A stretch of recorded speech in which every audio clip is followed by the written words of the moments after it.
Welcome, everyone, to another episode of Quarter Notes Podcast. I'm going to try and keep this intro as short as I can. First, I have to say thank you to Patty from DOA for introducing me to my guest this week.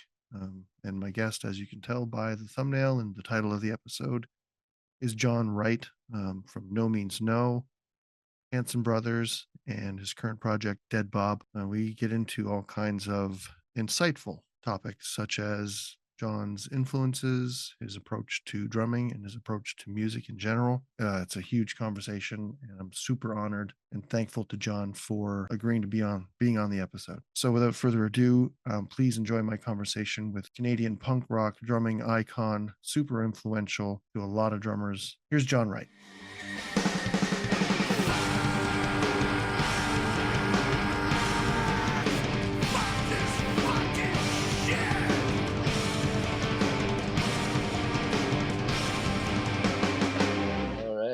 Cool.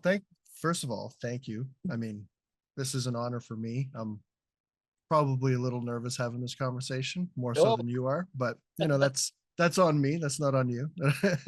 Don't worry about it. I appreciate you reaching out, and it was nice of Patty to mention it and recommend you. So yeah, Patty's a good dude. I had the honor to open for DOA this last summer and get to hang out, meet him, and chat with him a bit, and exchange T-shirts and all that stuff you do at shows.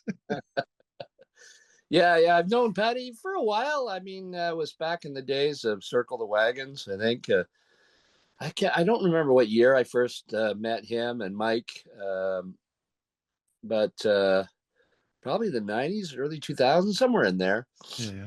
Nelson and playing, and we played with Circle the Wagons a couple of times over the years, and it was really fun. It's been over 10 years now since they've joined up with Joey and became his rhythm section. Yeah. I think they both celebrated their 10th year anniversaries the same year. Yeah, he was saying that he's the drummer with the longest tenure. He is. Yeah. Well, good for him. Those two do a great job. I think DOA's probably at its best since the 80s, early 90s. Yeah. Oh yeah. They the punk fest that we played at was it was like a small club venue, and they just ripped the roof right off the joint. Like, it was insane. We played, oh God. A couple of tours. We went to Australia with them. We went across the states, a big long tour, North American tour back in the 80s. Australia was in the 90s. Played a lot of shows with Joe and the configuration. I'm not sure. Well, of course, Dead Bob just played. Yes, Dead Bob just played with DOA last year at the Commodore. Mm-hmm. Again, I've seen them so many times. I've seen them at their best. I've seen them at their worst. And but it's they did a fantastic show. I've heard these songs about 1 billion times, and but if I'm still shaking my hips and nodding my head and smiling, it's a good thing. Yeah. It's funny, like last week, or maybe it was the week before? Probably the week before. I think it was 2 weeks ago that you and I started chatting a bit, or to set this up, when Patty reached out. I was at work because I have a Monday to Friday 9 to 5 gig, as most musicians do nowadays. And I was listening to what's the name of that album? It's the DOA album. It's all hockey songs. Anyway, there was 2 songs that were mislabeled. Like, one was playing the opposite. Like, it was, so I reached out to Patty. I'm saying, hey, did you know this is going on? He's like, I had no idea. And I was like, yeah, well, I'm listening to Nomeansno. And he's all like, oh, fuck yeah, John, like, I should hook you up. And then here we are. Oh, crap. Hang on. There, I'm going to have to change angles here. Oh, that's all good. Hope that's all right. Yeah, sorry. No, that's all good. So, yeah, I don't know if you watched any of the episodes or kind of got a Cliff Notes version of the show. It's basically just to hang out and chat with other, like this. I have 2 shows. One's called The Conundrum, which I started during the pandemic. I'm endorsed by Los Cabos Drumsticks. And we started a podcast called Quarter Notes together. And then with myself and Rich Knox from Danko Jones. Oh, yeah. and then he's super busy. Like he just came out with a TV show, like a cartoon, and he's got all these fit drummers and all this other stuff. So he was a little too busy to keep, co-hosting. So I ended up taking over on my own, and now I've moved this show onto my channel, so it's not on the Los Cabos channel. So I kind of run them back and forth. So this one, the quarter notes, is focused on drummers, um, and just to kind of get some background on, how you came into the instrument, why it's such, why it's the best instrument, why we drummers are a different breed, and when you get two drummers in the room, they sort of become inseparable. Like it's an automatic brotherhood, sisterhood, whatever you want to call it. Like it's, we're kind of different that way, and we share everything, and we're so open with, helping each other and improving and all that stuff. So that's kind of the premise of the conversations, but also get a bit of your backstory and, what made you become who you are as a drummer. Well, I think maybe one of the reasons why drummers have some sort of primal connection is, like a lot of drummers, I started out banging on bookshelves and smacking things as a child. And literally, my mom and dad bought me a snare drum because they were sick and tired of me banging on this metal bookcase that they had that made a really nice kind of had a nice sound to it. Yeah. And so yeah, they just, well, what, you want a snare drum? Sure, I'll take a snare drum. And then the snare drum wasn't nearly as fun as banging on the on the bookshelves. But I was, I guess, maybe 10 years old, and then that we were living in Cold Lake, Alberta at that time. My father was in the Air Force, and ended up, he got transferred out to Victoria, and strangely enough to a naval base. There was a few years where the Canadian forces decided to amalgamate. It was short-lived, and he got posted to Esquimalt, and I started grade 6.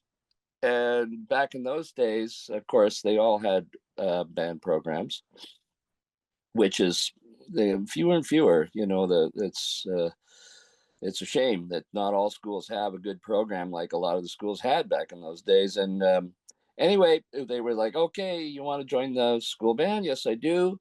So you go to the meeting, and they're like, who wants to be a drummer? And like about 20 kids put their hands up. They all want to be a drummer. And he's like, well, we can't have all of you on the drum. So who here actually owns a drum? I'm like, I do. Thanks, Me and mom and dad. 2 other people. Yeah. So there you had it. It was all, I guess I was 11 years old at that point, and joined the school band, playing on the snare drum, and that's how I got my start, through the school band program, right? Grade 6 through grade 12, playing in the jazz bands and whatnot, and of course the stage band, orchestra. But I don't think I really started to really play the drums and really become a musician until I saw DOA. Yeah. And this is God's honest truth. My brother, who is a lot older than me, Rob, he was the bass player in Nomeansno. Me and Yep. him, that's when we started, about 1978. He ended up moving back home, and he was totally into the Sex Pistols, Ramones, and all the new punk music that was all coming out at that time.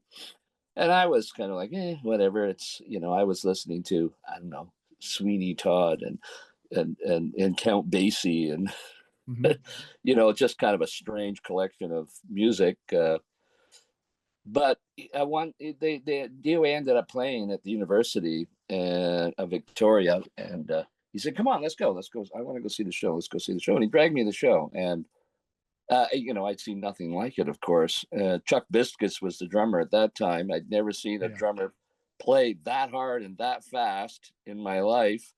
It was somewhat chaos as the rugby team showed up to basically troll the whole concert, and it almost ended up in a brawl between Joe and some Lugans. It was kind of chaos, and the Dish Rags played, and oh god, there was one other band, now I can't remember. I got the poster somewhere here. Jason, who wrote the book, found an actual poster from that show and gave it to me. And yeah, I was kind of hooked. That was it. It's like that was the way I wanted to play my drums. Yeah, from so you came from what you're saying, like the school bands and stuff like that. So you got your start on the snare drum, and I guess that would sort of dictate your style because you're one of the few guys that play traditional grip, and I don't know how you managed to play that way, just with punk rock being what it is. But it, Well, you know, yeah, basically, yeah. When I started in grade six, the school band teacher said, "Okay, you're going to play the snare drum. You have to hold your sticks this way." So, and we didn't have a choice. There was no option to hold match grip. This is the way you hold your sticks, and this is the way you play. So, for 2 years, it was like grade six and grade seven before I graduated into junior high. That's the way I played, and there was, I don't know, I just never swapped over. mhm. Got used to playing that way. I was never like a super great drummer or anything like that, a great snare drummer, but Says you. I know a lot of drummers that'll disagree with that statement. well, I'm not better. It I'm took not, a few years. not being, well, of course, a lot of years of drumming. If you do something long enough, you're bound to get better at it. Yeah, So, yeah, 100%. but yeah, that's the way I was taught to start, and at no point did I feel the need to, especially when I started playing punk rock and that kind of aggressive music. I'd already by that time I'd been through. I was through junior high and then into high school playing the stage band, and you're playing, jazz, whatever, jazz songs, swing songs. It was, stage bands are kind of just a swing band, right? And Yeah. Mhm. and of course that was the way drummers drummed, and that's the Yeah. way all the drummers were drumming. Yeah. So I was just totally normal for me, Mhm. and but then I started getting into punk rock and starting writing music with my brother. It just started hitting harder, and that's so. Like I say, I never swapped over to the other way. Mhm. Well, I mean, when you have when you have proper technique, a rim shot's a rim shot. Like you're still going to get that velocity. It's just a matter of the playing faster. And I mean, you see guys like Buddy Rich and Gene Krupa that are playing all over the kit. Like they could have been punk. I mean, technically, I think those guys were punk rock. You know, Yeah, in a way, in a way. you know? So Certainly, it's just certainly, Buddy Rich had the attitude. yeah, he certainly did. He certainly Um, did. yeah, but I mean, like, yeah. So did you ever try to play match grip? Was that ever even a thought in your mind? Well, I never, not seriously. I mean, Yeah, sometimes I'd put it, whatever. Oh, look at this! I'm playing match grip, but it was just felt really super awkward. So at yeah, no point there was no need. no, Maybe if I had gotten more into metal and double kick and found myself in that world, maybe I would have felt a little more pressure because I would just look like an oddball. mhm, But with punk rock, it didn't matter, what you looked like. yeah, And I was never really, the type of person that wanted to, felt compelled to, well, I don't know how to describe it. Like punk rock, I don't have tattoos or piercings. I wore a torn leather jacket for a while because that was kind of cool, but I was useless at it and just looked like an idiot most of the time. So I know, I was not very self-conscious about my looks. So I didn't never felt really like I needed to dress the part. yeah, Although, of course, I look at old pictures of me back in the day, and it's like, oh my god. yeah. We But all have those yeah, pictures. of course, of course. But when it came to drumming, it's like, yeah, it was different, but for me, it was natural. So, Yeah, 100%. That's like anything anybody does. It's natural. Like to me, playing match grip is as natural as playing traditional grip is to you. Like it's just all oh, on how you 100%. play and how and we all have our own vocabulary behind the kit. So do you find like in playing traditional grip, do you find that influences any of your choices on the kit, like as far as what you're playing?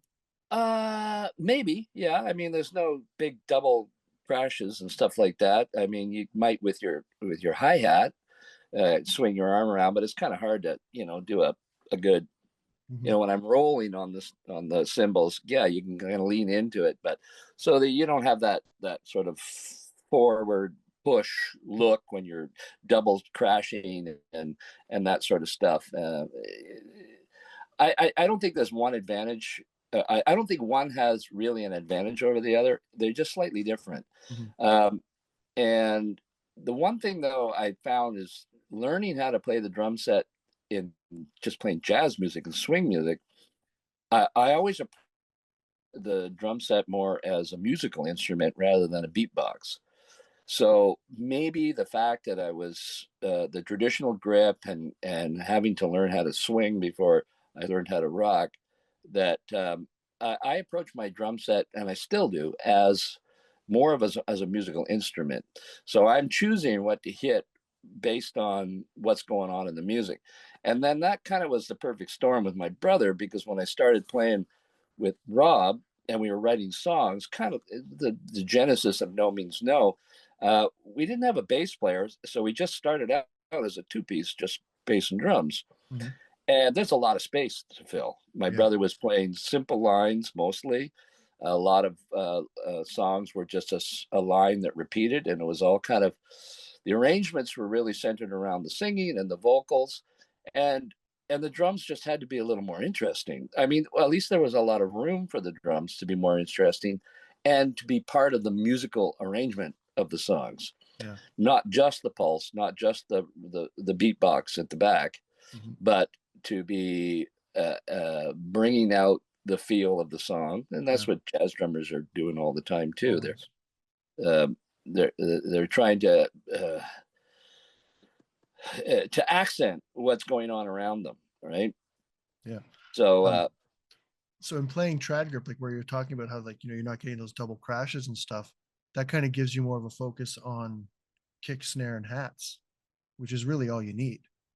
yeah, to some degree, yeah, yeah, Because you do a lot of really cool hi hat work, and like your snare rolls, they're always really interesting. Like they're not just straight, single stroke all the time. Like you do a lot of really cool ghost notes, and you know, that's what I yeah.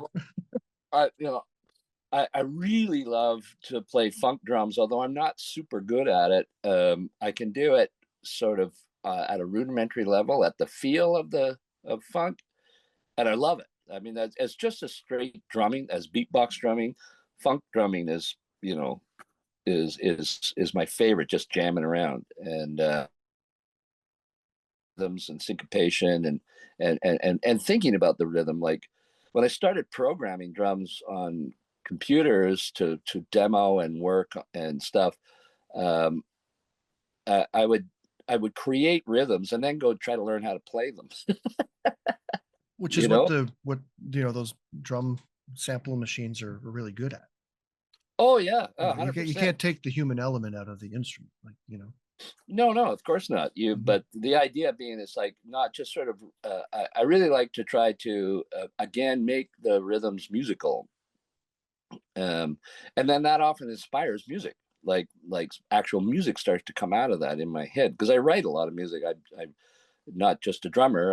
I write music Mhm. and arrange music, and Yeah. And you um, played keyboards with DOA for a while. not DOA. No, I never play No? keyboards as a performer.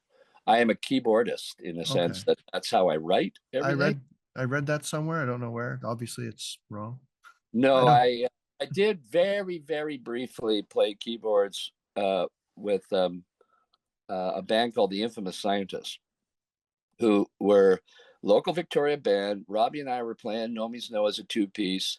We started playing some shows and meeting some other people around town that we didn't really even know beforehand, before kind of going to shows and meeting people, and lots of bands were sprouting up all over the place in Mhm. Victoria. Yeah. And that's when we met Andy Kerr, who eventually became our guitar player for the first, eight until 1991. And and he was an incredible singer, incredible performer, and we really wanted him to be in the band, but also his band, the Infamous Scientists, were kind of local pop punk new wave kind of heroes, and some great songs. Him and Kev Lee was a bass player, and And when I got to be sort of friends with these guys, I joined as a keyboard player. I think I played maybe one show. It was kind of, a little bit Elvis Costello, XTC, kind of that new wave Right. pop stuff coming out in the late 70s. I love all that shit too. So I'm Oh, it's totally, phenomenal. Mhm. I'm a, that's the other thing. I love pop music. And so yes, but that was, I can't think of any other time that I was performing as a keyboard player in a band. My keyboard playing is not the up to performance level. So, but it's how I write. And the same thing was when I was in school. I took, not only was I in the school band, but I ended up taking some jazz piano lessons from a local guy, just to kind of learn how to play the piano. But I didn't want to play conservatory music, so um, so that's kind of how I got sort of learned my way around a keyboard. But I approach a keyboard as just like any writer. It's like these are all the other instruments, and I'm figuring out what they're doing. So not so much writing piano music or keyboard music itself. Yeah. So approaching drums from a musical, really from a musical point of view, has always been kind of and maybe that's why my style is a little bit different than other people's styles, because once again, I said I was never like the number one best player around in school, but I really understood music. I had a natural understanding of music. So really, it was about how drums fit in with everything else, which I mentioned earlier about jazz drumming, sort of being the accents. And still today, I still write the same way and think the same way when I'm playing the drums. Yeah. So when you're writing when you started Nomeansno with your brother, the two of you were very involved in the composing and the coming up with the music. So you both shared vocal duties. Were you always, and you sang in the Hanson Brothers, you sing in Dead Bob. So like, was vocals something? Did you take vocal lessons as well? No, I never took lessons. But once again, it's like, being just bass and drums, there was just more for me to do to help fill the songs out and to add to the songs. With No Means No, I did do some lead singing, but primarily Robbie was the singer. Primarily, he wrote the words. We wrote a lot of music together, but mostly it's me composing music and him writing words and singing to that music. So lyrics don't pour out of me very quickly, but I write some. And so singing was kind of a duty, really. With the Hanson Brothers, it was great because I didn't have to play the drums. It was just all about, getting out from behind the drum set and having fun in front of an audience and being an idiot. Being the front man instead of the man in the the back. front, yeah. And it was a great deal of fun. It was a great break from drumming. You know what I mean? A change is better than a rest, as they say.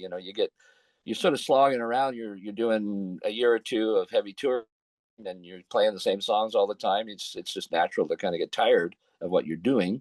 Yeah. And having that side project is awesome. And it was the same as the Show Business Giants, the other band that I played with Tom Holliston, who then eventually became the guitar player in Nomeansno after Andy left.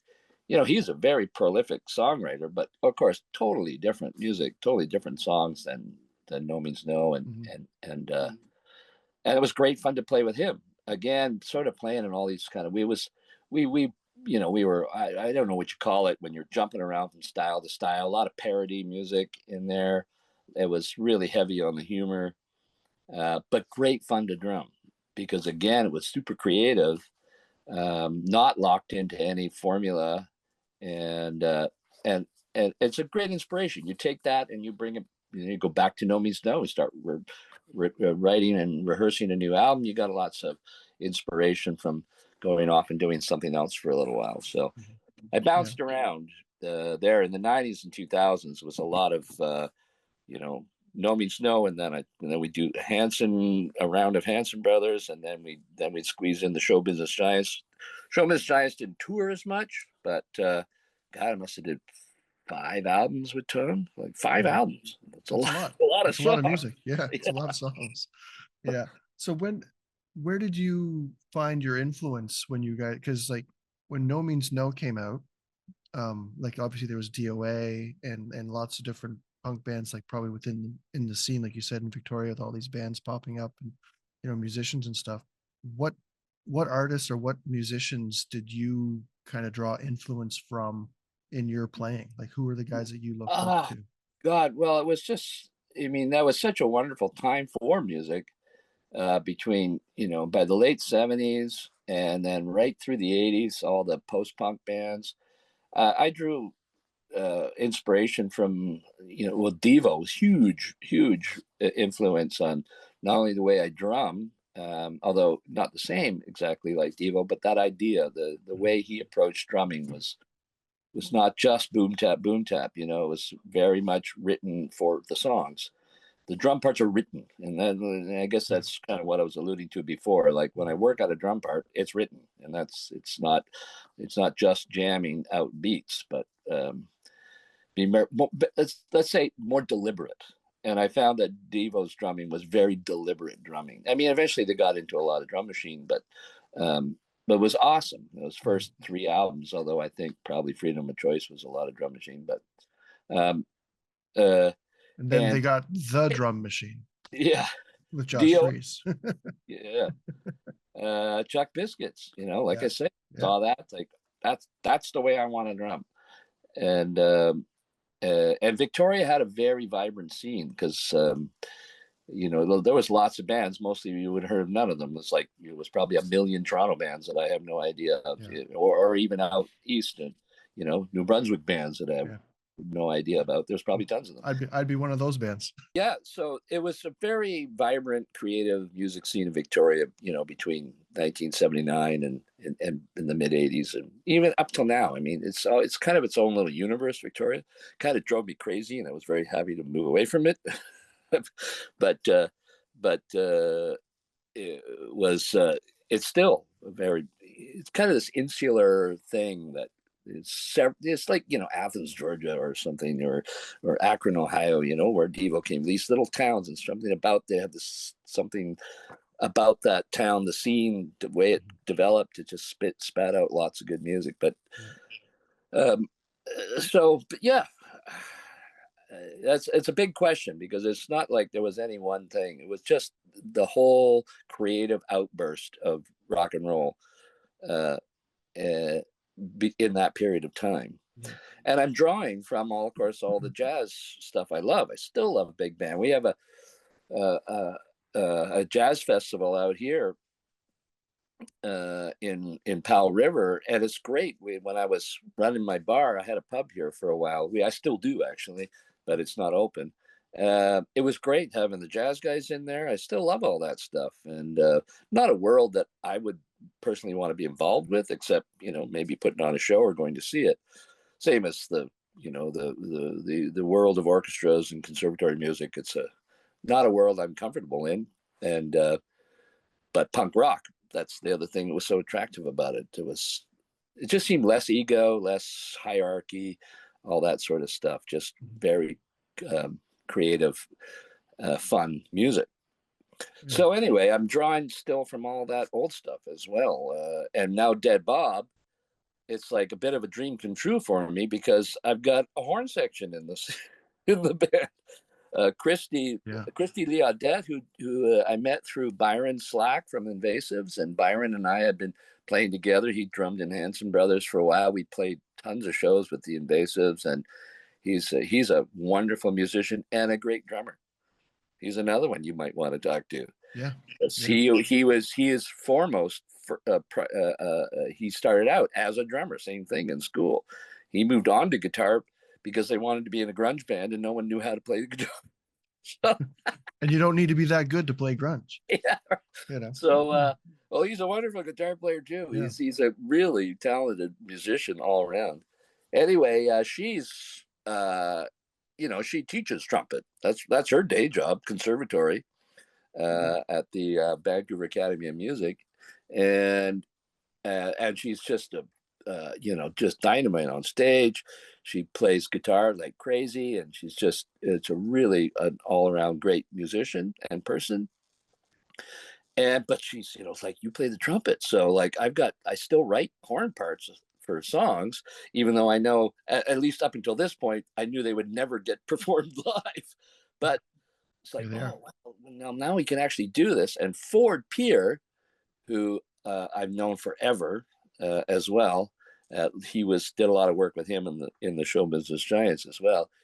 He started out in school as a French horn player, and so he took it upon himself. Says, "Oh, his father was a music teacher who was his first instrument was trombone." He said, "Well, he'd been around trombone his whole life, so he just picked one up literally in the summer of 23. So, okay, I'll learn how to play trombone." And so, of course, he's getting better and better at it. And it's just wonderful for me now. Dead Bob, we go out, we just play excruciatingly loud, hard music, and then all of a sudden there's horns, popping in, and then I'm finding myself doing all those jazz things, like I'm like the horn shots. They're like, okay, that's where the snare is going, and all that sort of stuff. So where I draw my influences from. Well, it's quite a wide it's a loaded variety question. of things. Yeah.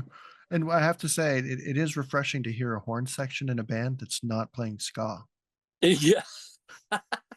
I love ska. There's another one. There's nothing wrong with ska. I'm just saying, it's nice to hear the horns in something that's not ska. Oh yeah, 100%, 100%. Especially when they're sort of kind of out of context, or horns are in songs that, like, what's a horn doing in this song? It's some ripping guitar song, but yeah, as soon as you hear a horn, though, everything changes, and that's what I love. I just love when the texture and the feel of music changes. And it makes you feel something. That's the other thing with horns. I mean, you feel any type of music will give, you'll feel something out of it. But I find that's why I love instrumental music so much, and like probably conservatory music is because there's no limit to what can be done with the instrumentation. So there's a lot of emotion. That's why films are scored that way. Yeah. So when you add horns, that I don't know if it's like a subconscious thing, but it kind of adds another element to that. But you don't expect it at a rock show. Yeah, exactly. It's not an electronic sound. It's not an amplified sound. And drums the same thing. They're acoustic instruments, and there's something visceral, I suppose, maybe about it. Like synths are cool, and revved up guitars are all cool, but that there's electronics behind what's going on. And acoustic instruments are pretty much just you and this contraption, and you're making the sound with it. Yeah. I think there is something somewhat visceral about that. Yeah. It's like going to see a band that doesn't have a drummer. Instead, they have a drum machine. It's just, get a drummer. We're not that expensive. We're pretty cheap. Really, you think it sounds good. Well, yeah. Yeah, most of us will play for a case of beer. Like, we're fine. Well, it's just no one is taking a stick and hitting something in front of you. Yeah. And that's what it really boils down to. It's like you're in a room, you're watching and enjoying organized noise, and you're watching someone hit something hard. Maybe not all, maybe it's not hard music, but they're hitting it. And if the sound of it is only part of the experience, it's seeing the energy that happens when you swing your arm or shake your leg or whatever, and a big sound comes out. It's part and parcel of the whole experience. Drum machines don't work live. They just don't. I mean, you're at a disco, whatever. You're not there for the music. You're there to get drunk. And I think some of it could be like some venues, at least, whenever somebody walks into a room and they're not expecting a live band and they see a drum kit, there's that concern with, oh, this is going to be loud. Like, So a lot of, maybe smaller pubs. I mean, a lot of pubs around here, they don't do a lot of live music with full bands anymore because of, they want it to be more of a music's in the background so people can still, Oh yeah, totally, talk, totally. and, they're not there specifically for the band, I think that's why they invented, canned music. Right. Yeah. Just put on the radio for Dre's sakes. Yeah. Dial up Spotify, find something. Yeah. Yeah. But Put up a oh yeah, playlist. Yeah. of course. But it's funny, like all the decibel level problems that arose, not problems, but all the control that was began in Europe back in the a little bit in the late 80s, early 90s, was from discos. Discos being so fucking loud that people were complaining about their hearing. And that's when they started to crack down on decibel levels in clubs and whatnot. It wasn't live bands. People were going to see live bands. They weren't going and complaining. It was going to freaking discos where you could crank the music to just ear-piercingly loud volumes. Mm-hmm. There's no microphone in the building. You don't have, just a big powerful sound system and just crank the shit out of it. Yeah. But, coming from someone who's played nothing but excruciatingly loud music all their life, Yeah. it's not for everyone. Yeah. No, it's certainly not. And I play in a punk band that we're known to be pretty loud. And then the side project we're doing is more like a punk rock covers type of a thing, on the side, which is kind of funny because I almost said when I went to say Dead Bob, because my side project band name is called Dad Bod. So Dad Bob? Dad Bod. Like, oh, Dad Bob. Yeah, yeah. Dad Bod. Yeah. Uh-oh, this is going to get confusing. Yeah. As far as like your stage, or like, not many bands have the drums to the side stage where it's facing into the stage the way you guys did. Yep. Was that born Still out do. of? You still do, yeah. Was that born out of because you're singing and you're wanting to see the crowd and them see you vocally? Yeah, 100%, 100%. That when Robbie and I started to play some live shows, I set up in the back, in the middle, like everybody did. And then quickly it was like, well, this is kind of stupid. There's the two of us, and you got your back turned to me. Like, what's the... Yeah. And if I'm gonna sing, I don't want to sing to the side of the stage because my mic is, that way, and the audience is over there, right? It's like this doesn't make any sense.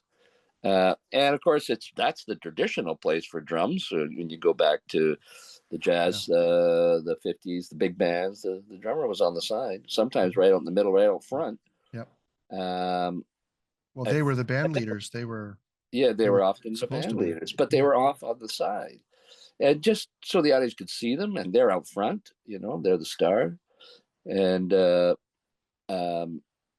and but for me, it was basically just logistics, so Robbie and I could look at each other while we played, and then I'm singing out towards the audience. Just logical to set up that way as a two-piece. And then when Andy joined to play guitar and permanently, we just never bothered changing. It just made more sense. Yeah. And now with Dead Bob, there's 5 of us stretched across the stage. I'm still off to the side, and then the other 4 are just straight line across. And it's very interesting because everyone is out front. Yeah, and the attention moves.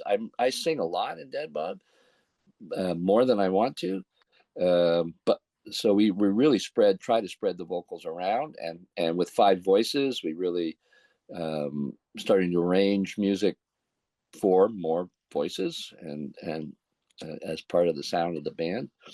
So it's quite interesting, and a lot of people have commented on this. It's like, oh, it's so great. This just lined up across the stage.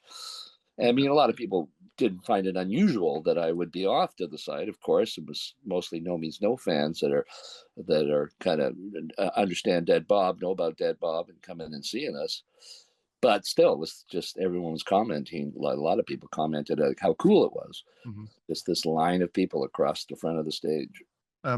So I do have a question from Patty, and this is kind of a little off topic, so we're gonna take a little side quest. He's curious as to how, and arguably the greatest Canadian punk rock drummer, ended up in a place like Lund, where there's like what population of 300 people, maybe. Something like that. Yeah. Well, it's a lovely place. It's far enough removed to be nicely removed, but not so far. Yeah. And of course, the west coast of British Columbia is just a lovely, lovely place. I grew up mostly in Victoria. I mean, like I said, I was my dad was in the forces, but I was 10 going on 11 when we moved to Victoria. Grew up in Victoria, lived in Vancouver for 20 years. Yeah. So had the big city for a long time, had kids. But a friend of mine came up. This is literally at the end of the road. The Highway 101 that comes up from Vancouver. That highway, there is a highway, a road that runs all the way down North and South America. The other end of the road is Tierra del Fuego, down in Chile, except for one small stretch, the Darien Gap in Panama, the very dangerous place apparently. So it's about 100 kilometers where there's no road. You have to get a boat to continue down the isthmus there to Colombia. But there is a road. You can travel the whole coastline until you get to London. Then there's no more road on the coastline of North America at all. So you can go further north, of course, but you can't do it along the coast. So we're literally at the end of the road. And a friend of mine just came up here just because I wonder what's at the end of the road. Powell River was, had the big, giant, stinky pulp mill. And that's all I knew about Powell River was just the big, giant, stinky pulp mill. And I'd never been up. And he came up and said, "Oh, he found some property up here. And oh, it's wonderful." And so in the mid 90s, I had some money. Nomeansno started actually making some money at the end of in the 80s and in the beginning of the 90s. So I'd saved up some money, and land was incredibly cheap up here, right here on the coast of British Columbia. Wow. And I just ended up buying a piece of property. Yeah. Is it easier for you to maintain like a work-life balance, like juggling the touring and being on the road and having a place like that to call home? Well, when I did move up here, Nomeansno was pretty much done. So Nomeansno's last actual real live concert we did a kind of an unplugged thing for the the Western Rock and Roll Hall of Fame induction. We got inducted in 2014, I think that was, and we played, but it was just kind of a 4 songs unplugged. But the last kind of full-on show we did was in June of 2013, and that was in Germany, in Frankfurt, actually. And I had only just moved up here permanently at the beginning of 2013. So once that was done, we did do one Hanson Brothers tour across Canada in 2014. So that was really, when I say Nomeansno's last show, yeah, that was. But we did do I did a Hanson swing one more time. So I never really experienced, sort of day in, day out, being up here and having, the rest of the band live somewhere else. And we're 2 ferries away. It's like, it's not very far to Vancouver, but it takes you 6 hours by car to get there because you have to catch 2 ferries. There's a lot of waiting around for ferries, and and you're completely at the mercy of the ferries, whether they're running or not. Whether they're but anyways, I never really had to deal with it. And now Dead Bob came up, and so I've lived up here. As I mentioned, I opened a pub, or we bought a pub. I was going to be a brewer. I've been brewing beer for 30 years. And I thought it'd be like, okay, well, I'd love to brew beer professionally, have a little brewery up here. And that was the plan. It never happened. We got the pub, but then COVID and all sorts of whatever, it just didn't work. And we eventually couldn't stay open, ran out of money. In COVID, like a lot of other people, I've mentioned this on several interviews, it's like a lot of people just had a lot of time, not a lot of time, but more time on my hands. It was kind of relaxing. COVID was actually a great stress relief for me. For a lot of people, yeah, Yeah. especially a lot of people that are living their lives and making their living on the road. Being forced to stay home allowed them to take that break that they didn't realize they needed. Yeah, 100%. Yeah. I was just, buried under, a business. I'm not a businessman. It was, it's full on. Owning a pub is incredibly stressful, and Yeah. it's 24/7. So COVID was just this breather, and I hadn't really played any drums much at all since Nomeansno stopped playing. But I had my drum set up here, and so I set it up in my workshop that I had built for myself, and realized I could set my drums up there. And I'd been demoing and writing music for sure. I didn't stop doing that, but I would write with either drum loops or I'd program drum parts. I did an album for a band of robots called Compressor Head in Germany, which was great. It was a hell of a lot of fun. So I was really writing and arranging, not so much. I was not drumming, but of course writing all the drum parts and whatnot for the robots. But then I had a chance to set up my drums and start playing again, and it was like, oh, this is great. So I started playing with these old demos. I'm going to replace the program stuff. I'm going to replace the loops. I'm going to learn a drum part. So playing along on the grid, playing along with something. I hadn't had a lot of experience of that in the past, a little bit, but it was quite a discipline. It's a whole other kind of way of playing and recording. Yeah. And well, actually, it's more like the norm now. Yeah. It certainly wasn't in the 70s and 80s, but it is now. And so I just got back into it and started playing the music.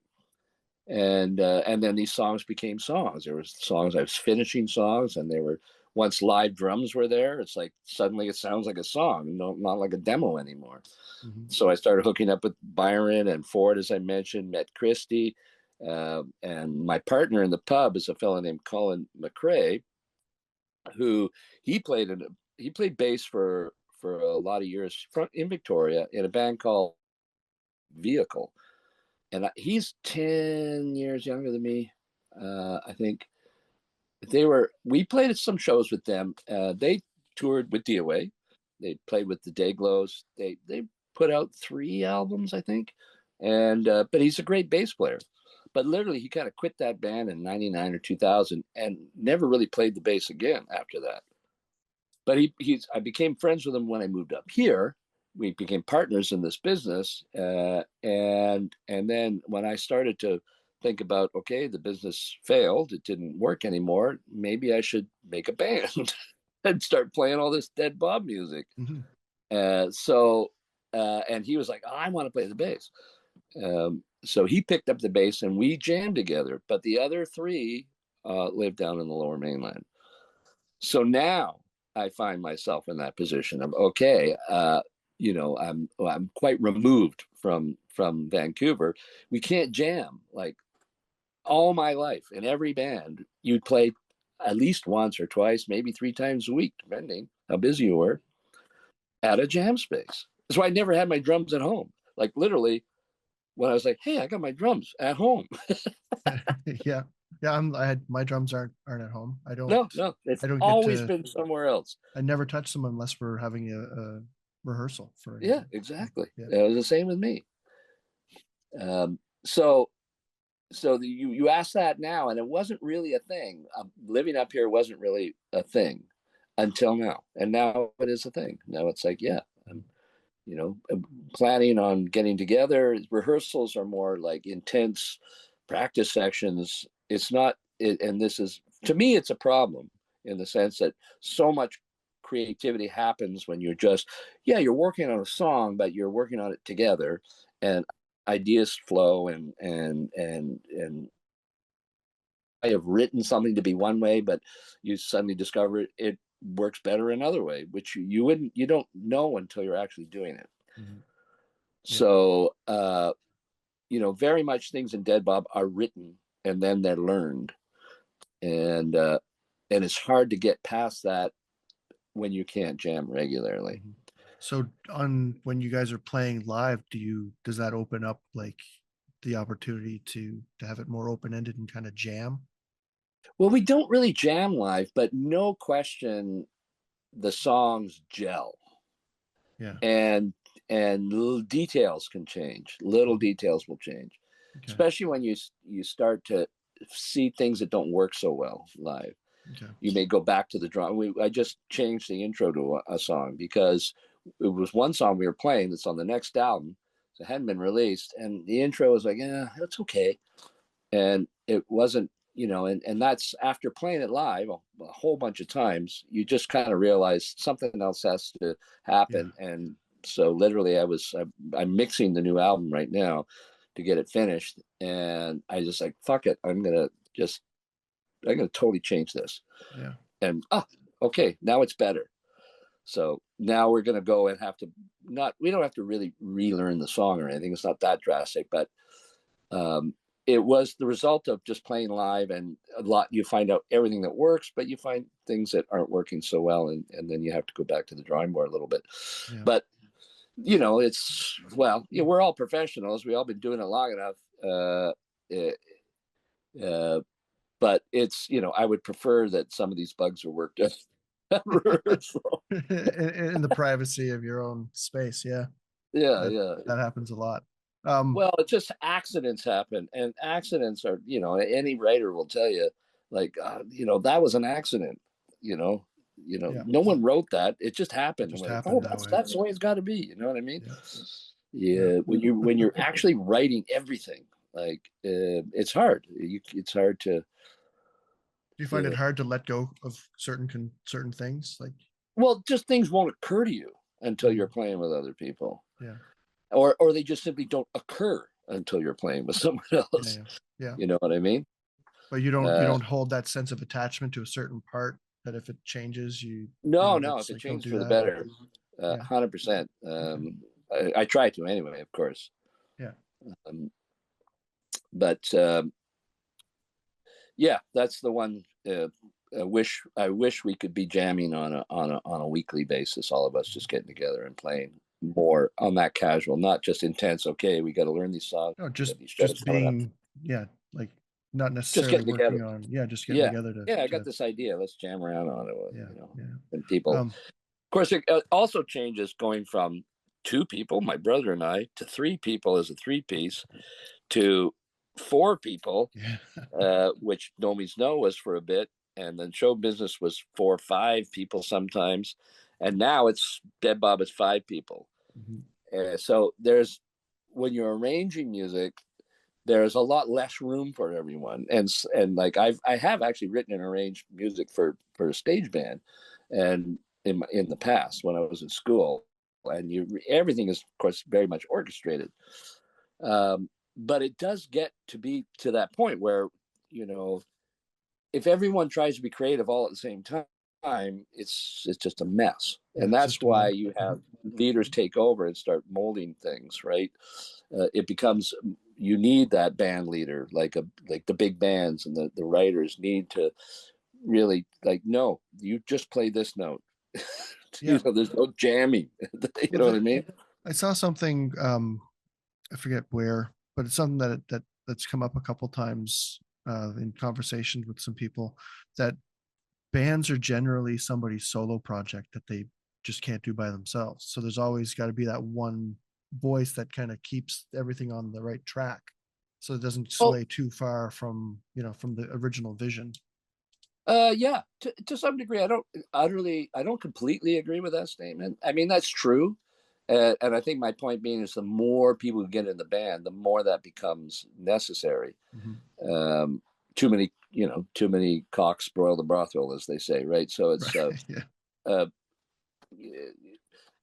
with a 3-piece, it's just easier there's more room for everyone, for instance, right? So it gets, when it starts getting crowded, everything people have to know how to step back, and that's kind of the thing in jazz. It's all what you don't do. Like when Right. it's where you interject and where you stay out, and even in dubstep and stuff like this, like quite interesting electronic arrangements. You hear these long arrangements, and it's all about things just stepping away, stepping out, and being replaced. And then and that kind of arranging, it's not so much rock and roll and pop music where it's not so much like that. Yeah. But with 5-piece band, and we play fucking loud, right? And still that high energy stuff that that yeah, it's more the you have to approach arrangements differently. Mhm. So there is more of that, like just set parts. Here's your part, right? And but that said, uh, there's still lots of room for jamming, lots of room for people to bring their ideas in or make a mistake. And like, fuck, that was the greatest mistake. That was Perfect. perfect. Yeah, yeah. So when you're not drumming, so when you're not creating music and all that, what is it? What's something that you're likely doing that people wouldn't expect you to be doing? Like, Uh, well, I brew a lot of beer, but maybe people have come to expect that now. Anybody right? that Yeah. knows me has probably figured that one out. Um, I really like building. So, like the house that I'm in, I didn't build it myself, but I certainly helped and have learned to be a bit of an amateur carpenter over the Mhm. years. Living out here, it's like you kind of have to build and fix things yourself. Right. You don't have to, but for instance, I brought my own trees down and I milled them and used the wood. My friend had a mill for years. I did a lot of milling, um, which I really enjoyed. I love milling lumber. It's Mhm. it's wonderful kind of zen thing to do.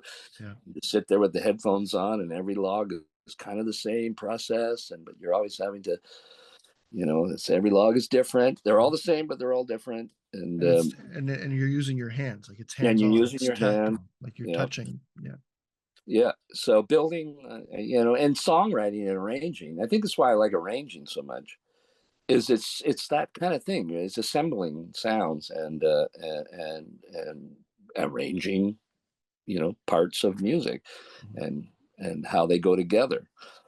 So yeah, I love doing that. I love that. I'm a rank amateur, but uh, I love. Everybody's an amateur until they're not. Yeah, right. Well, I don't get paid for it, put it that way. Well, there you go. Yeah, yeah. That's yeah.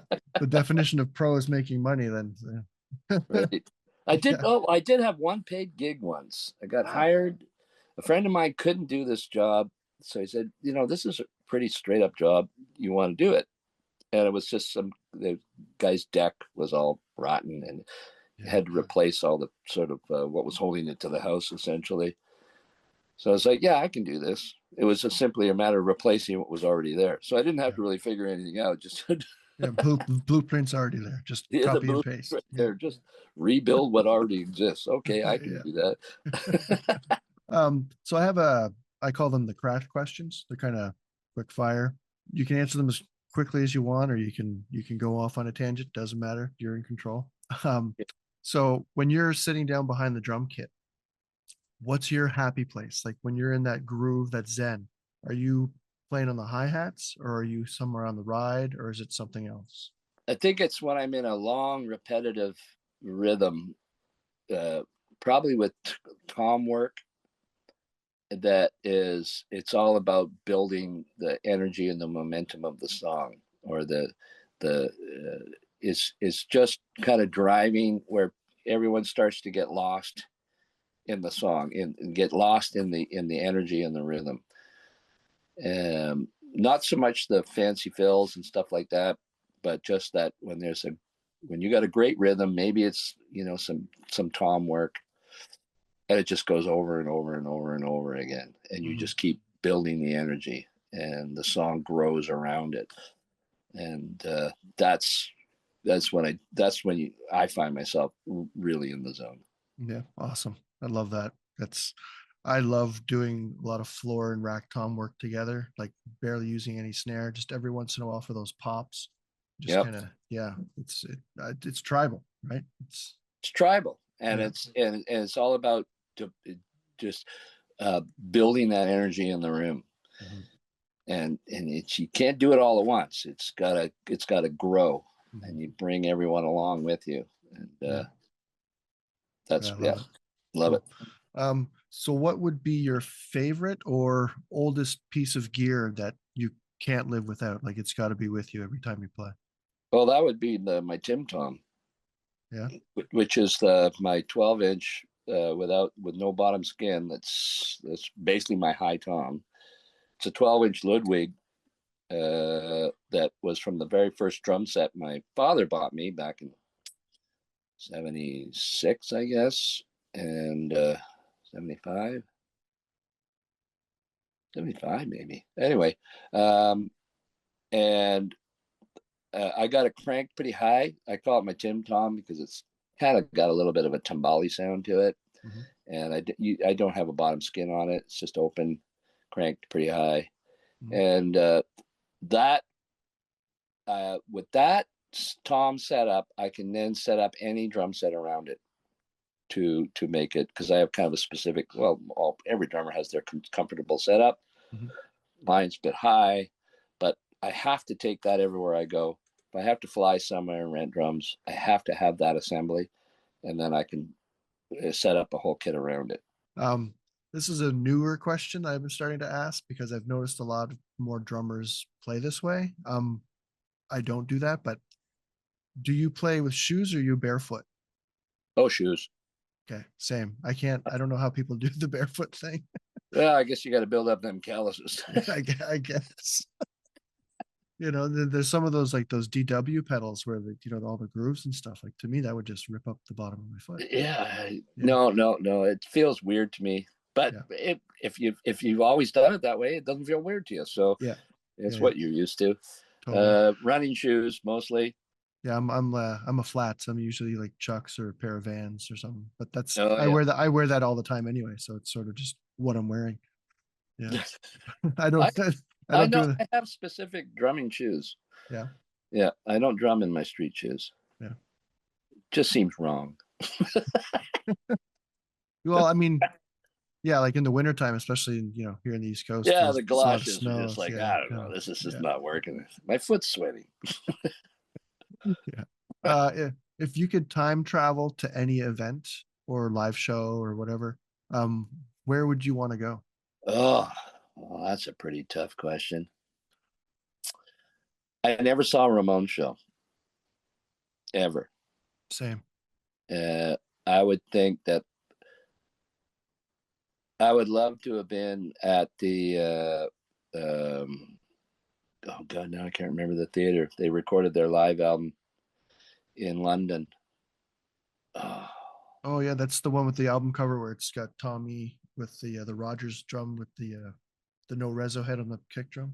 Or yeah, it's basically a no reso head. You got the big porthole. yeah. It's right before Tommy left the band. I Yeah. think. I think it was one of the last things he did. Mhm. Tommy was a great drummer. Tommy was phenomenal. He set that whole thing up. Like that sound, like without Tommy, that they wouldn't have that Oh yeah, classic remote sound. yeah. It just shows you don't need to do much. Mhm. No, but You I just mean, it's got to be the right feel for the music at the right time. yeah, And those constant 16th and eighth notes, like just driving everything. Like oh yeah, yeah. Well, it's they of not course easy. in the Hanson Brothers it had to be that way too. Yeah. And now I'm like I can't play it. No, I it's can't, fucking hard. how the hell did I play that? I had that fast. Of course, we were playing a lot faster than the Yeah. Ramones. It was like, oh my god, this is brutal. Yeah. It was same as another. Like I was jamming. Like when I started, when I told you I got my drum set up and I was sort of playing again on my own. So oh, I'll throw on some records. CDs, obviously, and, and play along with some old Nomeansno. And I was playing along with our album Wrong, which just came out. It just got re-released, and I cannot play Brainless Wonder. I can't do it. Those that I album tried, is and I couldn't do it. that album has some of the best drumming on a punk album that I mean it's to me it's up there in the top three all time. Like, Oh, thank you very much. and I'm not the only drummer that would say that. And the influence that I've heard since that album, like you guys, like I can hear you guys when I listen to SNFU, when I listen to Propagandy. Like there's so many, especially like Canadian punk bands that I think take so much from what you guys did in No Means No. Awesome. Yeah. That wasn't a I question. took a That's lot of, just I stole everything I know. we all do. We all do. Um, so with that, my next question would be, what's your proudest accomplishment? Proud. I'm surprisingly having had made a career of this. That Yeah. was a surprise. Um, Proud. I don't know.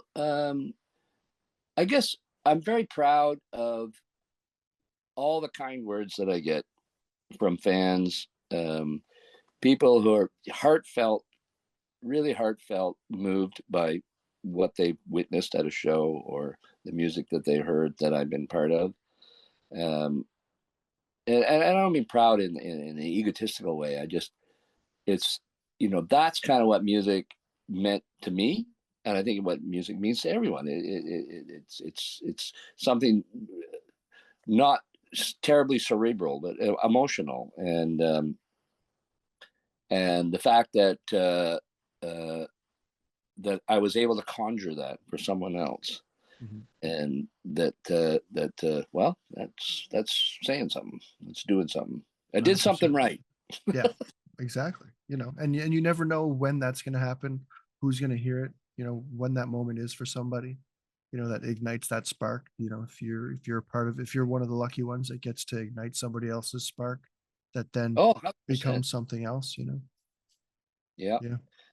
yeah, and pretty proud of all the musicians that I've been able to play with too. Mhm. Um, and including right now, I got a great band, and it's Mhm. so much fun to play with these folks. Mhm. Uh, so, yeah, I guess that's It's a beautiful answer. I like probably Yeah. says it all. Mhm. Um, if your phone rang right now and somebody needed a sub, who could you sub in for without needing a rehearsal? DOA. Nice. Okay. Pretty sure. Yeah. I might want to just listen to the songs in the set first, but Yeah. I think I'd be good to go after that. Yeah. Just two questions left. Again, thanks so much for your time tonight, man. What's a song or a drum part that you wish you had recorded? That was your credit. Oh God. Uh, Anything off this year's model, Elvis Costello and the Attractions. Mhm. Anything that oh God, there goes my brain. The drummer. Ah, yeah. Talk about an influence. Oh no. Okay, now I'm embarrassed. I can't remember his name. An incredible drummer, Yeah. absolutely incredible drummer, and a huge influence on me. So yeah, any of those first five albums, Yeah. Cool. I'd love. Last He lives actually. What's his Crawl? What's her name? Diana His Krall. wife. Yeah. Yeah, Diana Crawl. She's from Nanaimo, and I know people have run into Elvis at the record store over there in Nanaimo. He's down perusing or whatever, and it has secretly crossed my mind like, hey, Ellis, I live right here. If you need a drummer, Why not? I mean, Patty, that I'm a sailing away. I'm a 6 hours away. Yeah. That's how Patty joined DOA. He's like, hey, you need a drummer? Yeah, right. You know. Um, Last question. So if let's say you're on tour, you guys are in the van, and there's a CD stuck in the vehicle, which one would you not want it to be? Oh my God, not? Yeah. That's a long list.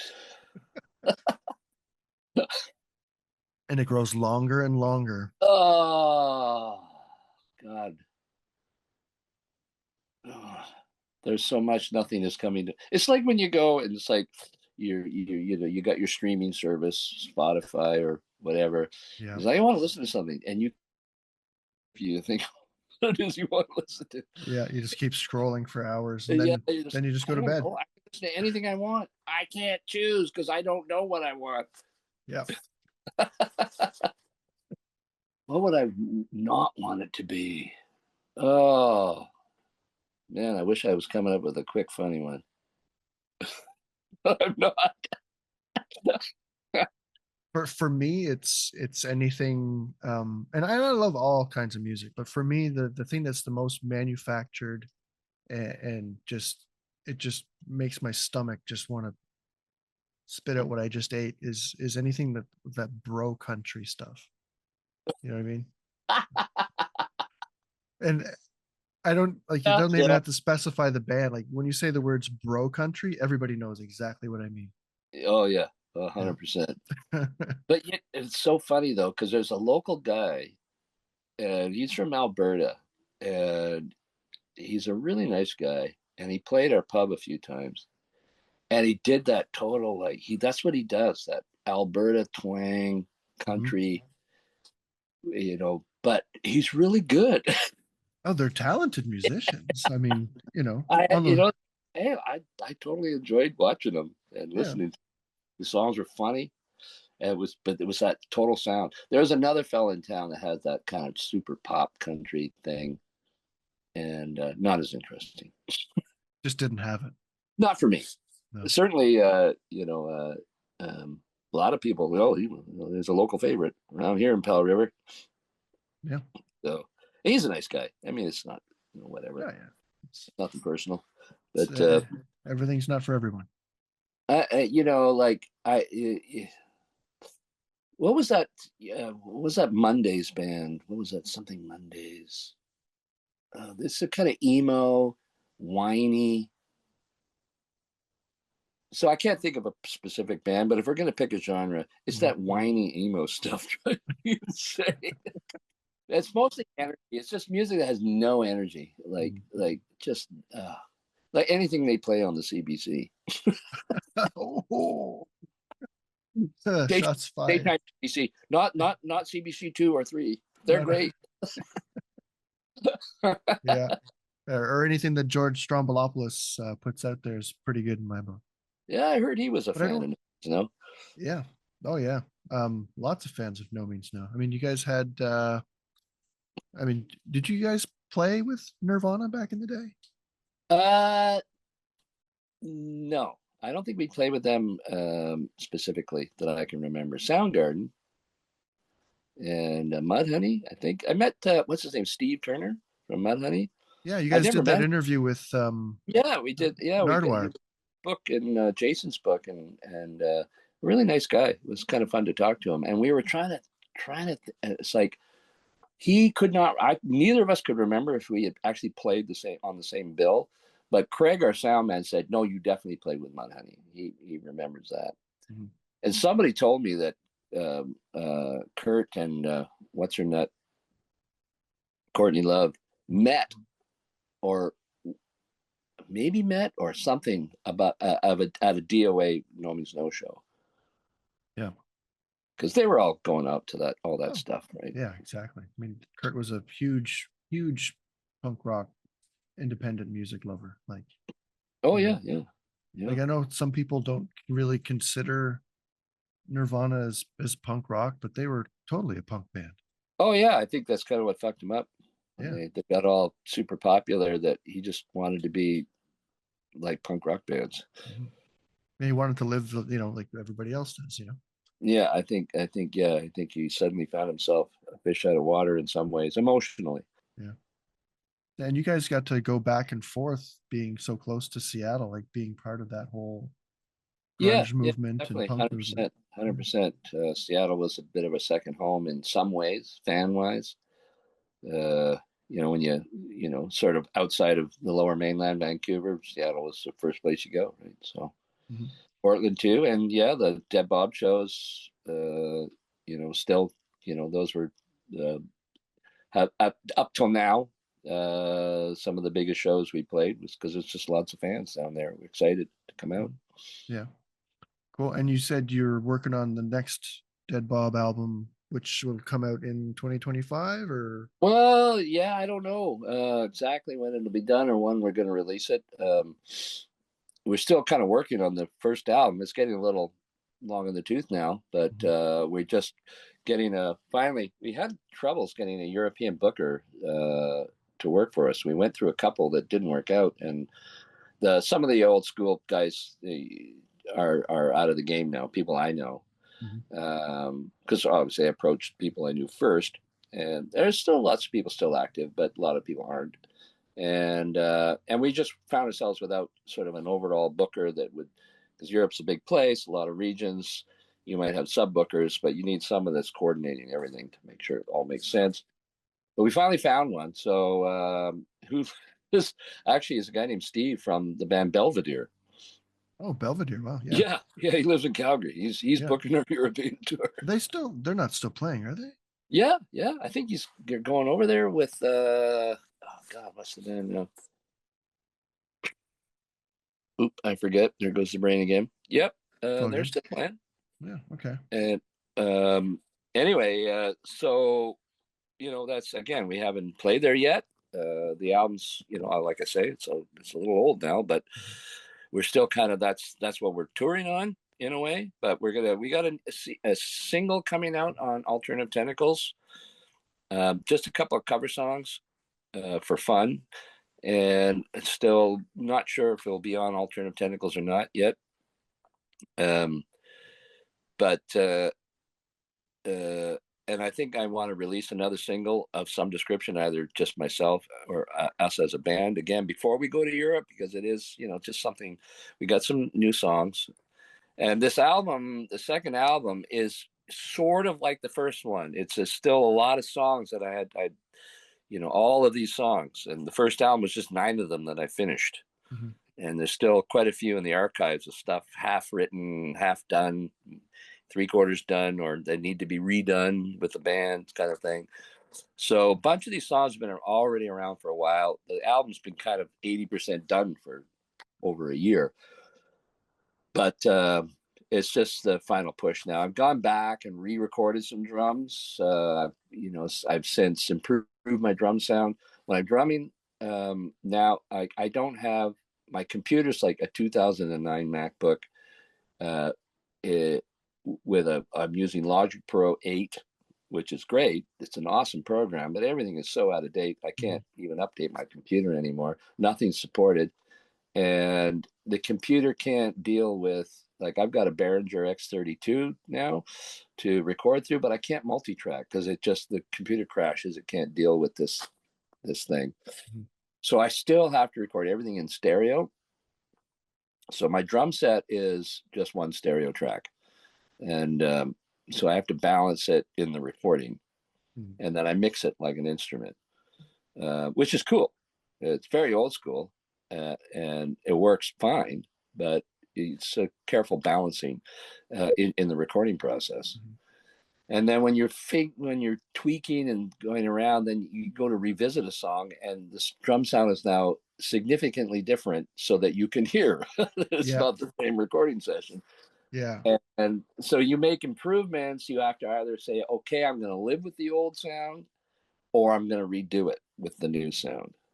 So I've had to make some choices, and I've gone back and redone some of the drumming, just because from a technical point of view, it's just better. You ever think of just like booking a studio and doing it live off the floor with the 5 of you? Maybe I would like dubbing vocals the on third album as a band, not so much me and then them coming in and doing parts. But it's just money, It's like it costs a lot of money to go into a studio. Money I don't have. So yeah, it doesn't cost me a dime to record, and I can do a million takes, and I can mix it a dozen, 2 dozen, 3 dozen times. The digital's, of course, amazing that way. It's like, there's no argument from me. It's like way better than analog. It certainly makes things a lot easier. The sound for your stereo is different than mine, but no. And the actual recording process, these programs are just unbelievably amazing. And editing, it's just all editing now. And editing is, I love editing, so it's great, and I can do it at my heart's content, Yeah, as long as you know when to stop. And that's the uh, problem. yeah, Yeah. so recording at home, it's just so doable now. Mhm. But Yeah. yes, I don't have the greatest mics in the world. It's one reason my sound has gotten a bit better. I've gotten a couple of better mics, and yeah, that first album was pretty lo-fi. It was Always. it was a good album. I enjoyed it. Yeah, it's the songs are there. Yeah. It's got a sound, you know. I know the fella from Stomp. We were trying to get Stomp maybe to put out our album. He's like, "Nah, it just all sounds money." I'm like, okay, well, sorry, Sorry about that. sorry Yeah. about that. I'll try. I won't concentrate on the songs anymore. Yeah, yeah. I'll just focus on trying to write a hit song. Yeah, I'll try Put it to. on the radio. CBC. But I mean, that's the thing. I mean, it's there's well, in a way, it's kind of interesting. I know this conversation has kind of got off track and going on here a bit, but um, uh, my sons, my oldest son's getting almost 30 now. You know, but they're in their 20s, and over the years, I listen to what they listen to, and they listen to everything. I mean, absolutely everything. Yeah. And my youngest son, he's like 25 now. He's totally into like DC punk, 80s punk, California punk. And you listen to an album like Damaged by Black Flag, it's almost unlistenable. It's so badly recorded. I mean, it's just terrible. Yeah, that's like But whenever we got the mixes back from our album that we're gonna be putting out this year, I was like, huh, it sounds better than all the other albums I'm listening to. It's great. Seal of approval. Let's go. yeah, uh, but my point being, it doesn't matter that it sounds like shit. That's not what people are listening to. It's all depending on the genre, right? Yeah, they're listening to the band and the era. And now they're listening to the era. Yeah. But then they're just listening to the band in the context of what that music was about. Um, I'm sure I don't know if they purposely recorded it terribly, but they didn't obviously really care that much. I And it think was it's like, more they didn't give a shit. yeah. And it was like, this is what we sound like. You come and see us in someone's basement because it's probably where they played a lot, or little Yep. clubs or garages or whatever. I mean, that was it. It was about being real, I guess. And, but it doesn't take away from that album. It's a classic.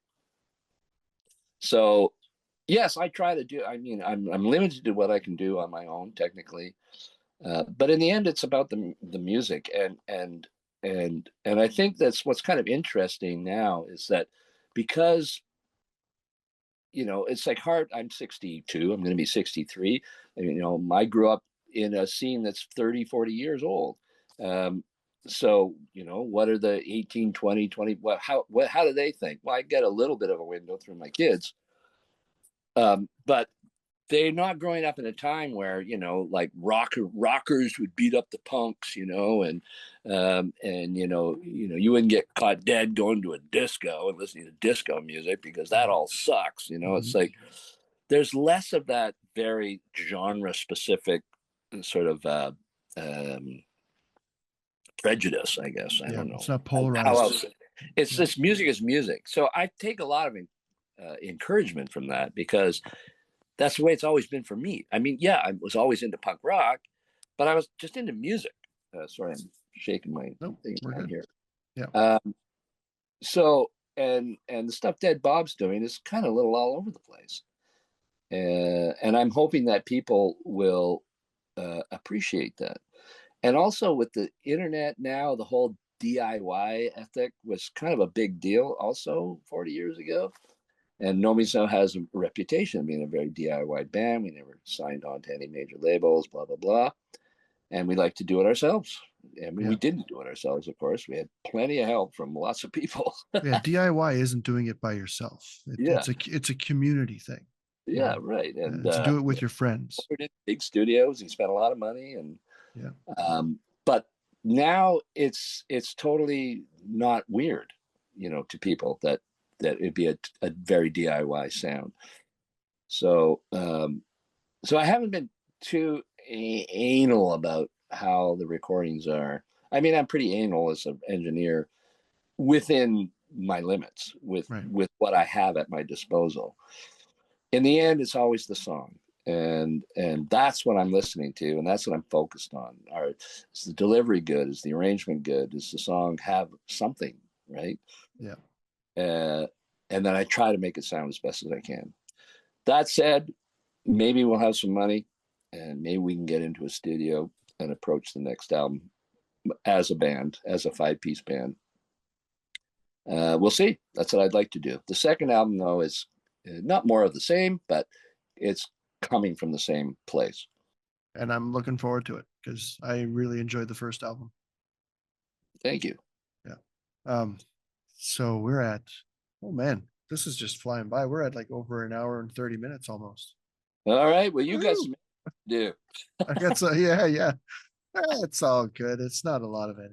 No, Yeah. I don't cut out a whole lot of anything in these conversations. I might like for maybe for pacing here and there, but as far as what we talk about is basically like I don't cut sections of what was said or anything like that. It's just as real as I can let it be. And Oh, sure. Yeah. That's the thing. Podcasts are really cool. It's a really cool thing now. Just there's no gatekeepers. Well, unfortunately, also there's no gatekeepers. There's a lot of crap out there, but I mean that's with everything. There's always going to be, but the thing is like there's there's two kinds of music. There's good and bad. I like them both. That it's something out there for everyone. And I'm hoping that what we talk about and what I talk about with anybody that comes on the show is connects and has meaning to somebody. Because these conversations mean something to me. Yeah, 100%. Yeah. But yeah, I'm hoping we got a little away from drums, but that's part of the whole thing. It's about the people, because the drummers are not just drummers. Drummers are way more than just sitting behind a drum kit. Well, that's what I was just going to say. It's it's because we're drummers. Exactly. Right. Squirrel. so I'm hoping you guys come out east. Specifically New Brunswick. Yeah, 100%. We want to get out there. We'll just have to wait for what opportunities come our way. And we made it out to Quebec City. That was nice. Hadn't been there for a while. And one really fun thing for me is like, since haven't toured really since 2013, 2014. So it's over 10 years now. And I'm just going back and seeing some folks that I never thought I'd ever see again. Yeah. I didn't expect I would ever been, in, who did I like? Denver, my friend Abe, and then I ended up seeing him like 4 times last year because I ended up playing with his band. We went to Denver twice, and it's like I didn't ever think I'd see him. He came here, for God's sakes, just totally coincidentally on a family vacation to Vancouver Island, and it's like, what? Well, I live right here. Point on the map. Yeah, my house. So just it's been fun, and Europe will be the same way. It's fun to get out and just be able to see some folks that likely I would never have seen again. Yeah, awesome. Well, all the best with Dead Bob. All the best with any musical endeavors that you put out. I'm looking forward for that conservatory album that you're going to put out. when you finish writing it. Yes. Well, thanks very much for having me, and maybe we'll get out to Miramichi or somewhere nearby. Probably Moncton or Fredericton. Yeah, probably. Which is close enough. I'll take it. Awesome. Thank you so much, man. Appreciate it. All right. Thank you. Ciao. It goes without saying, thank you, John, for being on the podcast, for being so candid and open and having such an awesome conversation with me. Again, thank you, Patty, for setting it all up. I'm going to have the links in the description for everything Dead Bob. Please check them out. Support live music. So go and see them if ever they come to your town. Buy the vinyl, buy the merch. That's pretty much it for the episode. I mean, it was a longer than usual conversation, but I think it was just natural and flowed where it needed to go. Again, thank you, John, for all that. And so my next episode, I'm really looking forward to putting that one out in a couple of weeks. It's the drummer for one of the iconic Southern California punk rock bands. I've been listening to them since since they started back in 91. I don't want to give too much away. That's all the teaser you're going to get for next episode. So stick around and check it out when it comes out. So with that, until the next one, take care of yourselves and each other. Bye.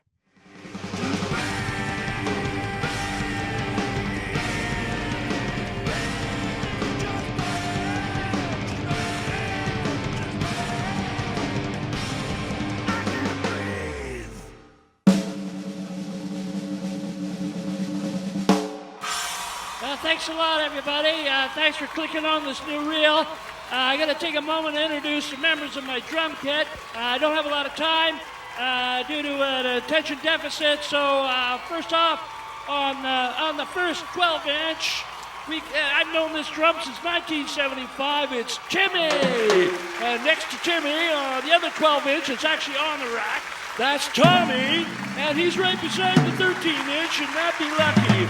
Down there on the floor, on the floor there, that's Flo. Let's have a big hand for all the toms.